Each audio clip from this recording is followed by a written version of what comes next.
Hey guys, my name is Donnie and welcome back to another episode of Working on the Jaguar. And for you guys that are new to the channel, what I'm busy doing is I've started documenting me building or replicating a Jaguar D-Type. So what happened is a customer came to me with a fiberglass replica that was not complete, so it's just a body and a chassis. And what we decided on doing was to build a replica, a fiberglass Jaguar D-Type replica, because these vehicles are very scarce, and I think it's a special car to make a replica of.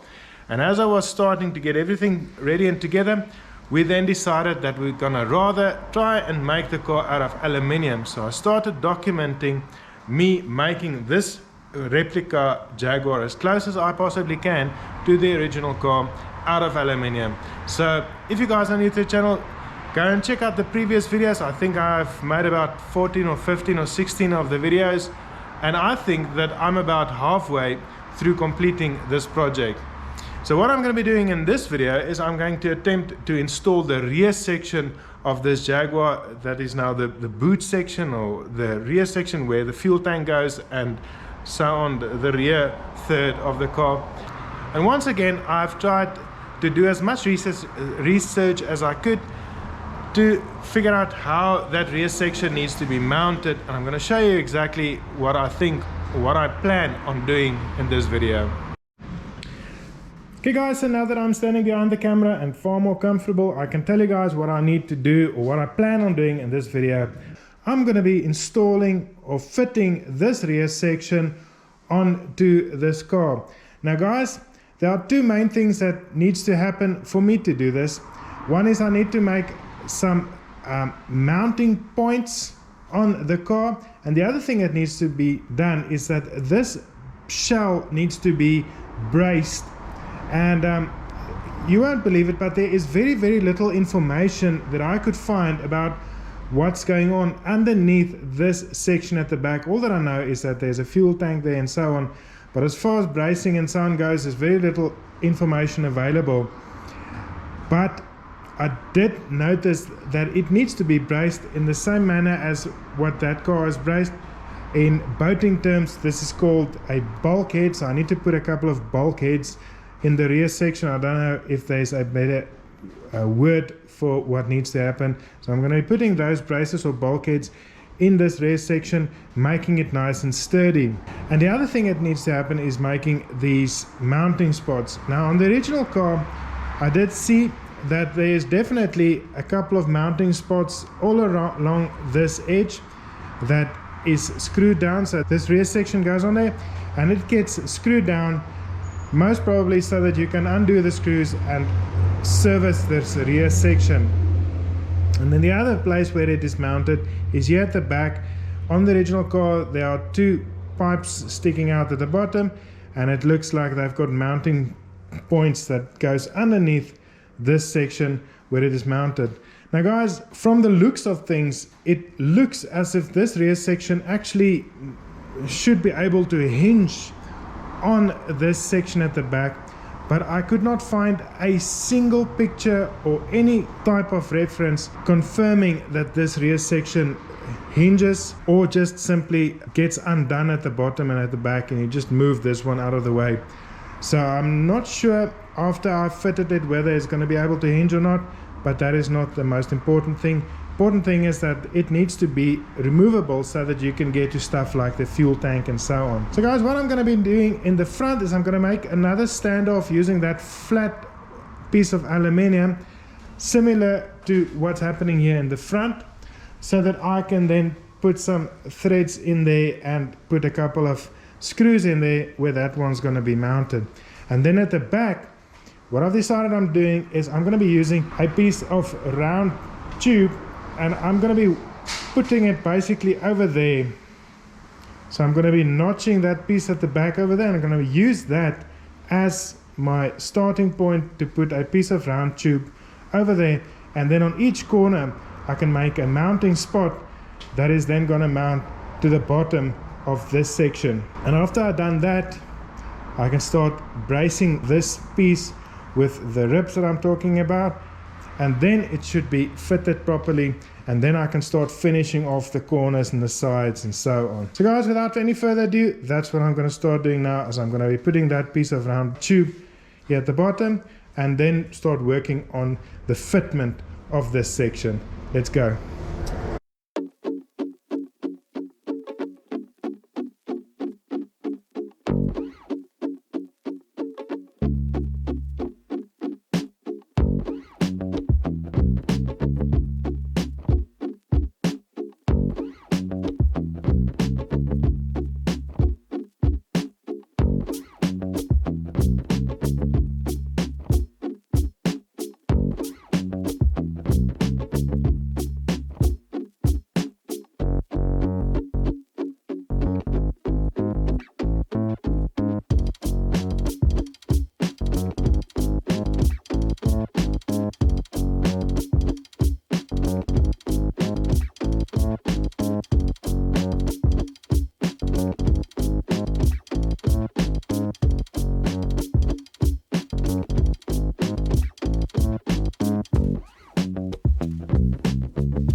Okay guys, time for an update. I have now finished making that little ledge where this rear section lays on top of, and I've started rolling over this edge of this rear section to get it to fit, and it's starting to look good. But before I can continue fitting these two pieces together, I need to start getting this body a bit rigid. This rear section needs to move down a little bit, and as you can see, when you press it down, it starts, the fitment changes on this ledge. So I need to stiffen this part up before I can get this line to fit properly, because there's just too many variables. As soon as I move a little bit over there, something changes over here, and so on. So what I'm going to do is I'm going to take that pieces of hardboard and I'm going to make a set of patterns, one for this side, one for the other side, and then two that goes to the front. And I'm just going to basically check both sides. There's a lot of eyeballing and measuring that's taking place here to make sure that the left and the right sides look okay and are symmetric. And the best thing to do is just measure and measure again and eyeball it from the front and from the rear and so on.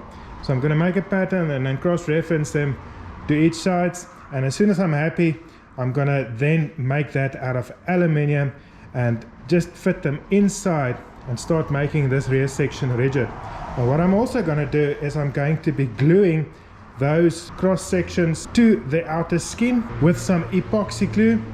But what I'm also going to do is I'm going to be riveting them into position, and then I can just countersink those rivets so that it'll just take a very small amount of body filler to just smooth over those pop rivets. And that will just give me peace of mind that even though it is glued into position, it's still hard mounted with some rivets.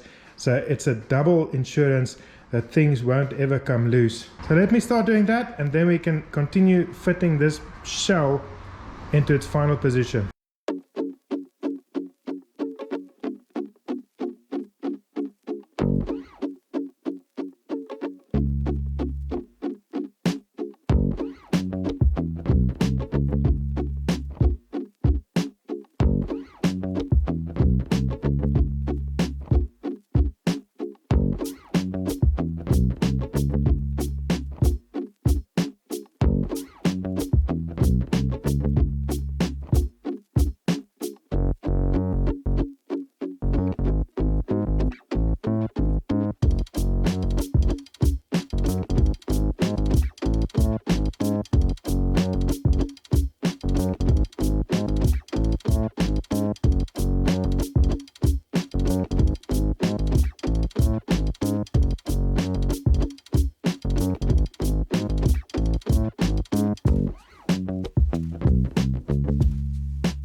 Hey guys, this is gonna be the last update.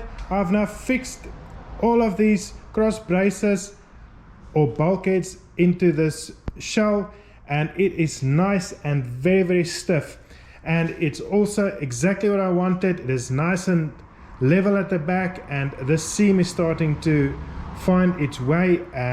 It's still a little bit springy, but it's getting there. It's very close. But guys, there are still a lot that needs to happen on this rear section for it to be done.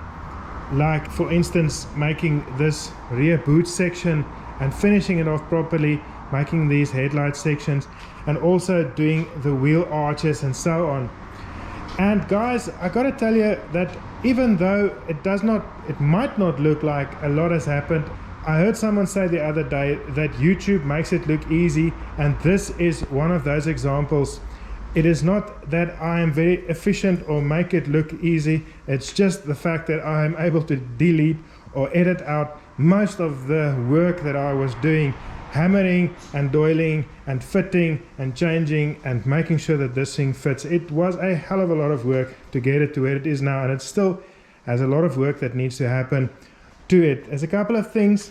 One is that I have started riveting this rear section into position because I needed to do that to get those bulkheads fitted at the bottom, and I'm going to continue with those rivets, and I'm going to have them be exposed because some of the D types did have some exposed rivets, so I'm going to be doing that. Another thing that I noticed that I'll keep in mind next time if I do something like this is that there were so many variables when I was fitting this section, like for instance keeping it nice and level at the back and having the distance between left and right and making it symmetric, and also the front part, and also how high it sits at the back, and there's just so many things, so many variables. And one of the mistakes that I made that I will try not to do the next time is I started running this bead very early on when I was fitting this section, and I should have just left it long and straight and first focused on getting those bulkheads in there and getting it nice and level and fitting it and so on, and then only I should have started rolling this front part over here, and I think I would have made my life so much easier.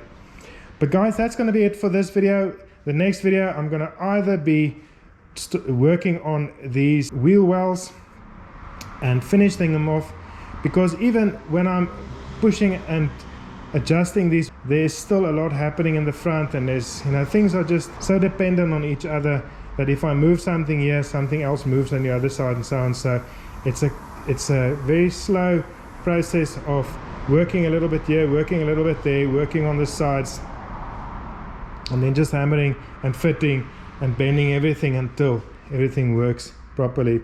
And I've learned so much here. I think that the front's going to be easier. So guys, thanks for watching, and I'll see you next week. Cheers!